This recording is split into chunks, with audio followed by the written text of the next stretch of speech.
Dear students of class 12, welcome back to our online class.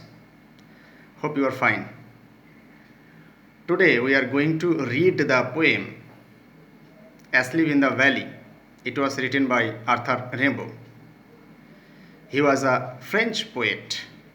His full name was Jean-Nicolas Arthur Rimbaud. Our present poem Asleep in the Valley is actually an English translation of the French poem named Les Dormeurs du Val. This poem was included in Arthur Rimbaud's collection of poeses. Arthur Rimbaud was known as the boy poet because he started writing from his childhood and gained maturity as a poet at the age of 16 only. He became a mature poet at the age of 16, and most probably he stopped writing at the age of 19. Before going to the poem, I would like to focus on the background and source of the poem. The background of the poem is war. In the poem Asleep in the Valley, Arthur Rimbaud expressed his immense hatred against war and exposed horrors and ugliness of warfare. Actually, war doesn't result in peace and harmony. War only brings huge loss of life and property of a nation. Asleep in the Valley is an anti-war poem in this sense. Source. When Arthur Rimbaud was only 16, he was deeply influenced by the Franco-Prussian War. Franco-Prussian War was between France and Prussia. It broke out in 1870. And according to some, this is the source of the poem. Okay, our present poem Asleep in the Valley is written in a sonnet form. It is written in Petrarchan sonnet form. Sonnet, you know, is a poem of 14 lines. There are two types of sonnets, Petrarchan and Shakespearean. We have read one Shakespearean sonnet, Shall I Compare Thee to a Summer's Day, in our previous class. The characteristics of Petrarchan sonnet is that it has two parts, octave and sestet. Octave consists of 8 lines and the second part, sestet, consists of 6 lines. Okay, I am reading the poem. Listen. A small green valley where a slow stream flows and leaves long strands of silver on the bright grass.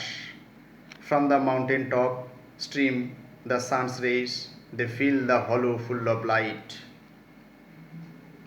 The poem starts with a beautiful depiction of landscape, and at the end of the poem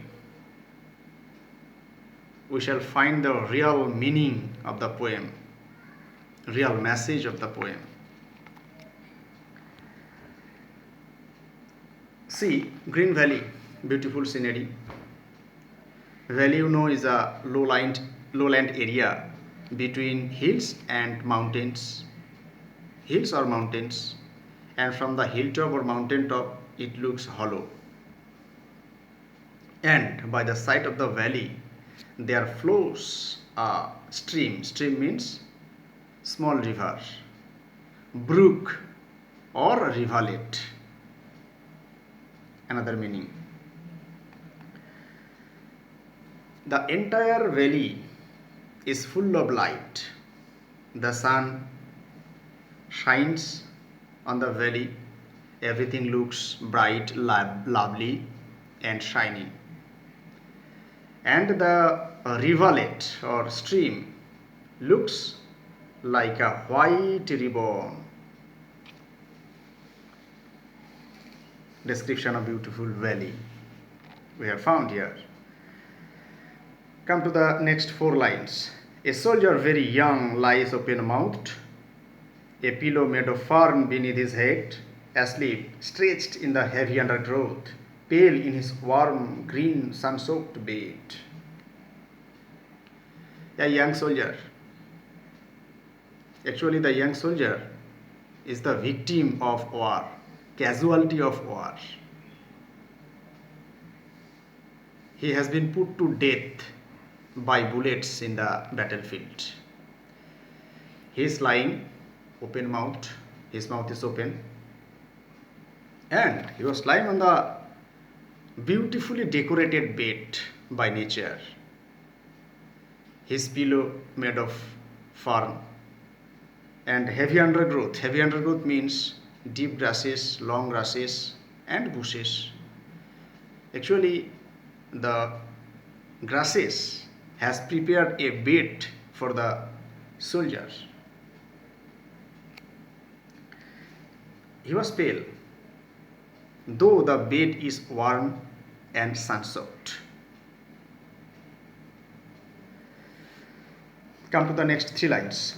His feet among the flowers he sleeps. His smile is like an infant's, gentle without guile. Oh, nature, keep him warm, he may catch cold. Let us know the meaning. His feet among the flowers. Very simple meaning. He was lying on the grass and under his feet there are flowers. His smile is like an infant, child. The smile of children are pure and innocent. Their smile is compared with the smile of the dead soldier. The dead soldier's smile is gentle, without guile, without any treachery, without any deceit. And the poet requests nature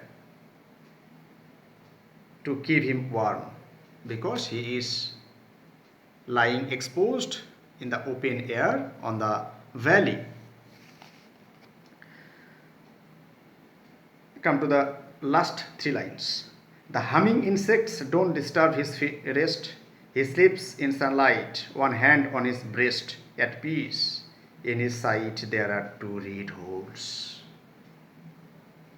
The humming insects, the insects of the valley are very busy. They buzz around the flowers.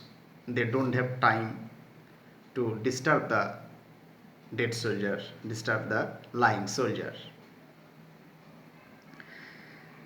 There is a symbolic meaning, symbolic sense of the humming insects. Humming insects are the infighting soldiers,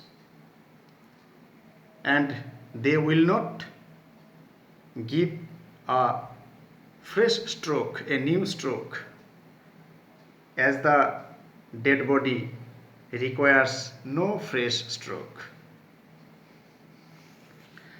He sleeps in sunlight. He sleeps in sunlight, very simple meaning. One hand on his breast. There is a shocking thing in his chest. His one hand in his chest, on his chest, at peace, and putting the hand on his chest, the soldier sleeps peacefully. He is in eternal sleep, from where he will not awake again. In his side there are two red holes. Red holes symbolize bullet wounds, which the soldier receives during fighting in the battlefield. pity of war. Arthur Rimbaud presents the pity of war, futility of warfare, and presents the brutality of war. That's all. Thank you so much. I hope it is clear to you. Goodbye.